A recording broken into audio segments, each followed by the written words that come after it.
Hello, just an update on the Limitless and what I've done and discovered over the last couple of days.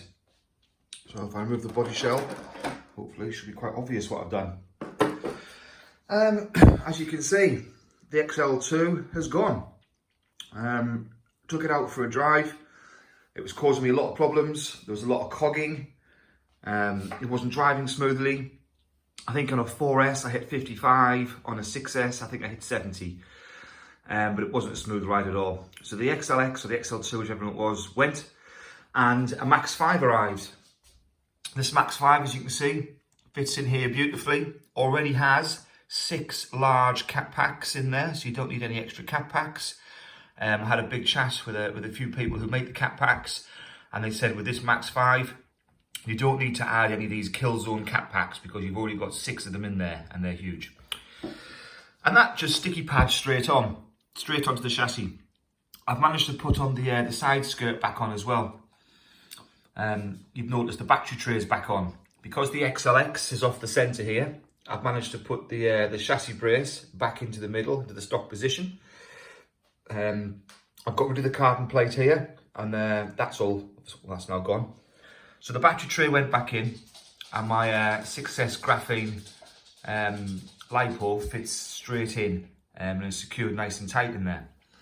So when the Max5 went in, you literally had one wire, this wire here, and I'm moving around, that wire there, plugged straight into the receiver.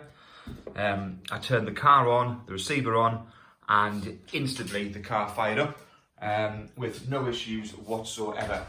I thoroughly recommend getting one of these Max5s. Not complicated at all.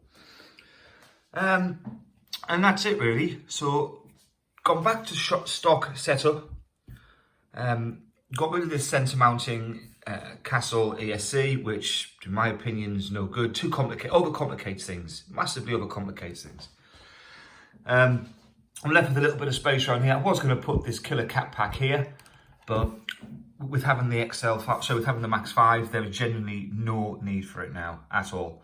As you can see, the 6 cat packs that are in there. Another good thing as well about this Max5, which the Castle product doesn't have, is one of these, an on-off switch. So I noticed that every time I plug the Castle ESC in, you will get a little snap, a little crackle, but then the car will be alive straight away. And if there was any issues, it could start jerking, going around. It wasn't the best. But with this, on-off switch. And you can turn it on and off at your leisure. So I just need an opportunity now to go out and run the car and do some testing on it. But at first glance, the thing fires up immediately. There's no cogging.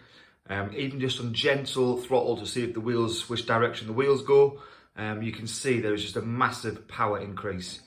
This is the Max5 V3, which is 200 amps. So it's quite powerful. It's one of the most powerful ones you can get. The motoring wire, again, just very simple, just popped straight in. The only thing I had to do was solder on some connections, because all this wiring that you see here, all this wiring came with it. And you just have to choose your correct bullet point. I think these are 6 or maybe 6.5 mil. Bullet connectors. It took me half an hour to solder on, and they just soldered on with such ease. And that's it. She's ready to go. I just got to wait for the correct weather now to go and test this, because it's a bit wet and cold here. Yeah, let me know what you think.